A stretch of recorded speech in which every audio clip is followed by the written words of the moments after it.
SGA, 39 points on the night. Penetrating in the lane, blocked. Edwards got it. Edwards, right up at the rim, got the block. He's fired up about it. Thunder will have 6 seconds to potentially tie this game at 131. They get it into SGA, down by 3. Shea puts it up, off the heel, tapped out. Minnesota pulls off a shocker against the Thunder from 25 down. The stare down, though, that's everything for me. It was a crazy end to an amazing regular season series between OKC and Minnesota. The series was decided by a combined 3 points as the team split it 2-2. But it's important to note that Julius Randle missed 3 of those 4 games, so we weren't totally at full strength. All right, Marcus Moore's back here with me in New York. We got Gil, SA coming to you. Which team has the advantage in Game 1? I think in Game 1, it's Minnesota because Oklahoma City had a 7-game series against Denver, whereas Minnesota finished off, their series obviously in 5. And as a result, I think they have a few extra days rest. And I think in a game like this, rust could play a factor. We can't ignore the potentiality of that, but I don't believe that's going to be the case. I think Minnesota has the advantage for Game 1. And OKC obviously could be in a 1-0 hole. That's how I view it because primarily of rest. I'm not ignoring the fact that against Ant-Man, particularly this season, just looking at them in their series, they've gone up against each other about 16 times, like a 9-7 record against one another, Ant-Man and SGA. SGA is averaging like 29.8 on 50% shooting. So whenever he goes up against Ant-Man in this squad, he ain't too fazed by it. But Julius Randle being back should be of help. But SGA is going to be SGA. I just think on a game like tonight, the fact that Minnesota had that rest and they're healthy and ready to go, whereas OKC had to endure a 7-game series, I would say tonight the edge goes to Minnesota. Gil? I don't know if you've seen the last game, but they look like they was well rested right there. Right? I don't even know if they played in the fourth quarter. So that was a day off. That was a day off for them. They didn't. Those guys are, 22 years old. They don't need no days off. Actually, sometimes in the playoffs, too many days off kind of hurts you. It hurts chemistry a little bit. It takes away from what you was building on. So, in this series, Game 1, I agree that Wolves have the advantage, but I'm going to go with OKC because they just finished playing, so they're in rhythm. Their shots is down. They're in sync. They're right here. I think they think that was the hardest team that they played. So going into this series, I think Game 1 is the most important for them. So I think they're going to come out here and just, try to take it first 5 minutes. Marcus? Denver definitely wasn't the hardest team that OKC going to have to face. I think Denver just end up barely beating the Clippers, which I felt like Clippers probably would have been a better series against OKC. But I think OKC has the edge in this one, right? You're at home.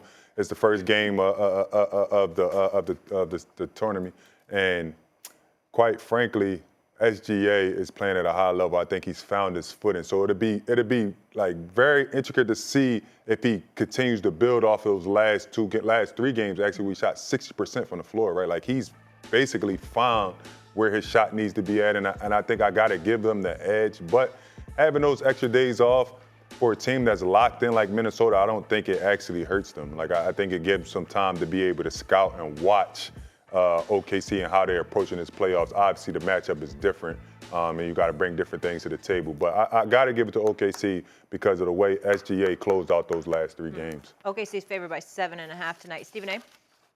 I also got to pay attention to this. Do y'all know that Rudy Gobert, Dante DiVincenzo, and Julius Randle only played in 1 game against OKC this year? So I'm looking at that as well. And I'm saying to myself, okay, what's OKC going to be when you got those 3 brothers on the court to deal with along with Ant-Man? It remains to be seen. I don't blame anybody for feeling whatever they're feeling because I think this is going to be that close of a series. But those are the kind of things that I'm looking at to decide whether or not, what's going to happen in this series personally. That's just me. And that's a big difference. Having those guys out and splitting, and now they're back, that's a big difference because now what are you actually scouting through the regular season because the Minnesota Timberwolves wasn't at full strength, right? Like even what you've seen them in these two series that they played against. Like if you're scouting them off that, then it's like, okay, we have to change our entire game plan that we had throughout the regular season that ended up in a 2-2 split.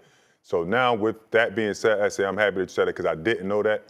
I might have to change my answer now because now you implemented 3 really good players. We're not just talking about anybody. Like we're not talking about bench guys. We're talking about Julius Randle that's possibly having one of the best playoff series, the best playoffs right now of any player in the league, right? Like so. I'm changing mine now. Like I said, I appreciate that because now I'm changing. I'm going with Minnesota. Gil? Well, I'm glad you said that that Julius wasn't there because they played better without Julius because that's what they've used to playing with. I think when they threw him into this war zone, he's been trying to find his footing. So the fact that he didn't play against them and now his style is in this series, that's great for OKC because his style is one-on-one basketball. They know how to load up. They know how to switch everything. They got 2 7-footers back there. I get where you're coming from with Julius Randle, but that one-on-one stuff, even though he does it, Gil, it was more so with the New York Knicks and him launching jump shots. In this instance, he might get that way sometimes, but he's getting physical. Now, we look at Hartenstein, legitimate big man. Chet Holmgren is tall. There's nothing big about him. So, yeah, he can ball, he can play, but he's also thin. And I'm wondering what kind of effect Julius Randle's potential physicality, along with that of Rudy Gobert, you believe will have on Oklahoma City. I'm going to ask you that question first, Gil, and then Marcus, you take it away. Go ahead, Gil. Yeah, I don't, when you have 2 7-footers back there and you got a guy who's all left hand, he wants to bump first, then try to get to his jump shot. And you got 2 guys who can take that hit and still challenge that shot. It's going to be interesting, to be honest, but I think this series is really going to see what he can do. Like he's been great against the 40-year-old, and he's been great last series where they didn't have anybody. Right, we're talking about Golden State Warriors here. They didn't have nobody there. So this is a new series. This is a taller series, and these guys want to win. They just played a 3-time MVP, a big, and they shut him down. So playing against Julius right now is lunch meat for them. Yeah, but it's a different dynamic. Jokic is back to the basket, right? Like he's catching it at the top and he's dribbling. Julius Randle's catching it all over the floor. He's bringing the ball up. He's creating a transition. He does use his body, and I think that will go against Chet Holmgren because Chet Holmgren is a slim player. Like he can use his body and be super aggressive in that area. And I think he actually might play Chet off the court.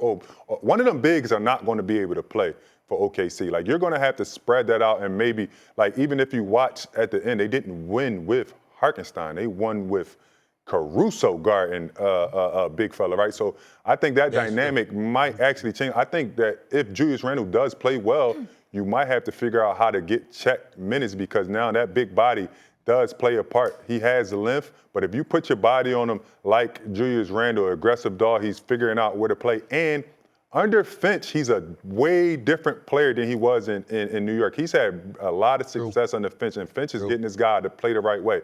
Averaging 6 assists in the playoffs is big for Julius Randle. I played on the team for him. I felt like he couldn't even see the floor. Like I felt like he was a bull in a china shop. He was trying to get to the basket by any means. You see a different player. He's playing in the mid-range. He's getting in the paint. He's finding other guys. He's throwing a couple lobs to Rudy. And Ant is actually, him and Ant are engaged with each other. Ant actually defers to him sometimes. They'll give him more confidence to play and be able to do what he wants. So, I mean, I think, I don't know, man. I can't agree with you on that and being able to Chet can guard this guy with just length. Stephen A. last Whoa. Hold on. I don't think Chet is going to guard him. I'm going to put Hartenstein on him, and then I'm going to let Chet defend the rim. Rude, yeah. I'm not going to put Chet on him at the 4. I'm going to put Hartenstein on him at the 4. Okay. And Chet be back there defending. Yeah, because you don't want a thin dude defending Julius Randle. I mean, you do not want that. That I will say. But I'm gonna end by saying this. Here's a slight concern that I think we all need to monitor. They're like a bunch of piranhas going at the ball. The minute, even though you had Caruso guarding them, the minute Jokic put the ball on the floor, there was 6 hands grabbing at him. 6 hands, okay? Minnesota is different. And Ant-Man handling the ball on the perimeter is entirely different than Jokic trying to big body you and back you down. I'm interested in seeing how OKC is going to be able to defend against that and whether or not it's going to make Minnesota erratic or are they disciplined enough to be efficient moving that damn basketball, which is what everybody was impressed by, particularly at the beginning of the Lakers series and then the Golden State series as well. It's going to be interesting to see that. Absolutely. We'll see that tonight, 8:30 Eastern on ESPN. All right, let's go around the horn, starting with you, Gil, Marcus, S.A. Gil, who you have winning tonight? OKC. OKC? Minnesota. I'm going with Minnesota. Minnesota. SA gave me the stats I need to see. I'm going with Minnesota. Stephen A.? I'm going with Minnesota. I'm going with Minnesota in game one. Okay. Markeith? Nigga, what's the problem, Gilbert? What's the problem, Gilbert? Markeith, I mean, come on now. Come on over here. You don't know that for sure. It's -7 right now, Steven. It's -7. That means they don't supposed to be a good game. Oh, yeah, you got your Oh, damn. Fellas. They brought in Big Bro with you. What up, Keith? What's up, SA? How you doing? Gil, what's up, agent? How you doing, sir? Come on with me. Come on with me. Go ahead. All right, who do you have tonight? I'm OKC in 5. I like OKC tonight. OKC in 5. What? With the Bucks. Hey, With the did you say Bucks. 5? I said it you say before, and 5? I told Marcus this. If OKC make it to the Western Conference Finals, they are going to win the championship. The championship.